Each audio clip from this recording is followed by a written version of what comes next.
अब देखिए इसमें क्या कहा गया है, the sum of two natural numbers is 9 and the sum of their reciprocals is 1/2, find the numbers.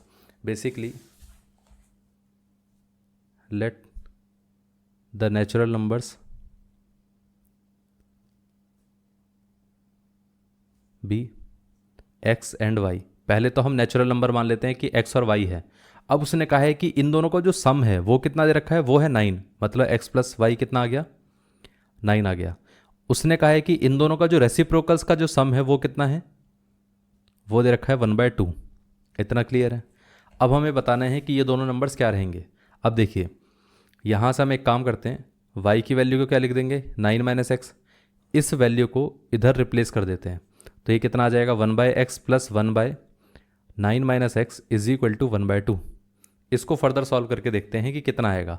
अब देखिए यहाँ से अगर हम इसको फर्दर सॉल्व करने जाएँ तो वो कितना आएगा, पूरे का एलसीएम आ जाएगा x इंटू 9 माइनस एक्स, और ये आ जाएगा 9 माइनस एक्स प्लस ये आ जाएगा x is equal to 1/2। Minus x plus x से कैंसिल आउट हो जाएगा, बचेगा कितना, सिर्फ 9। क्रॉस मल्टीप्लाई करेंगे तो 2 इंटू 9 कितना हो गया, 18 आ गया। और यहाँ पर क्रॉस मल्टीप्लाई करेंगे तो x इंटू 9 माइनस एक्स। इतना क्लियर है। तो यहाँ पर हमारे पास इक्वेशन क्या बनेगी, ये आ जाएगा 18 is equal to 9x minus का एक्स स्क्वायर। ये पूरा पार्ट लेफ्ट साइड पे आ जाएगा, तो यहाँ पर क्या बचेगा, ये आ जाएगा प्लस का एक्स स्क्वायर, ये आ जाएगा माइनस का 9x प्लस का 18 इज इक्वल टू 0। इसको अगर हम स्प्लिट करने जाएँ तो कैसे स्प्लिट करेंगे, ऐसे दो नंबर्स में स्प्लिट करना है कि जिनका सम क्या रहेगा, माइनस का 9 रहेगा, और जिनका जो प्रोडक्ट है वो क्या रहेगा, वो रहेगा प्लस का 18। ये पार्ट क्लियर है।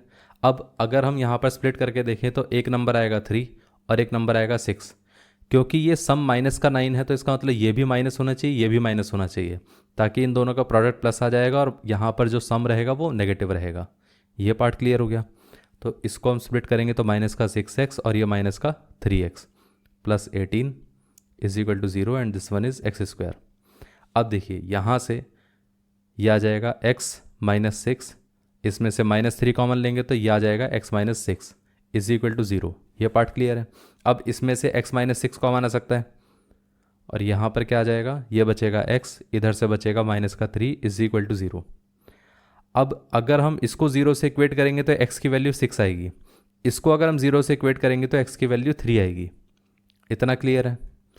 अब देखिए अगर हमारे पास यहाँ पर x की वैल्यू 6 आती है, लेट्स से कि x की वैल्यू 6 आ गई, तो y कितना आएगा, y था हमारे पास 9 minus x which is 9 minus 6 is equal to 3। तो यहाँ पर जब x 6 आ रहा है तो हमारे पास y की वैल्यू कितनी आ रही है, 3 आ रही है। इतना क्लियर है।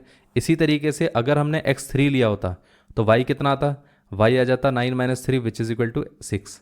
तो मतलब एक नंबर 6 आएगा तो दूसरा 3 आएगा, एक 3 आएगा तो दूसरा 6 आ जाएगा। इसका मतलब अगर हम सीधा आंसर बोलें तो हम क्या बोल सकते हैं कि hence the required natural numbers are 6 and 3। क्योंकि उसने तो नहीं कहा ना कि पर्टिकुलरली कोई एक ही पर्टिकुलर नंबर 6 रहना चाहिए, एक 3 रहना चाहिए। हम तो ये देख रहे हैं कि 6 और 3 दोनों में ही बन रहा है, बस ये है कि x और y इंटरचेंज हो रहे हैं, बस ये चीज़ है। अदरवाइज नंबर्स तो वही आ रहे हैं 6 और 3। तो इसलिए हमारा आंसर क्या रहेगा, सिर्फ ये आंसर रहेगा। इतना क्लियर है। चाहे हम इस ऑर्डर से निकालें चाहे हम इस ऑर्डर से निकालें।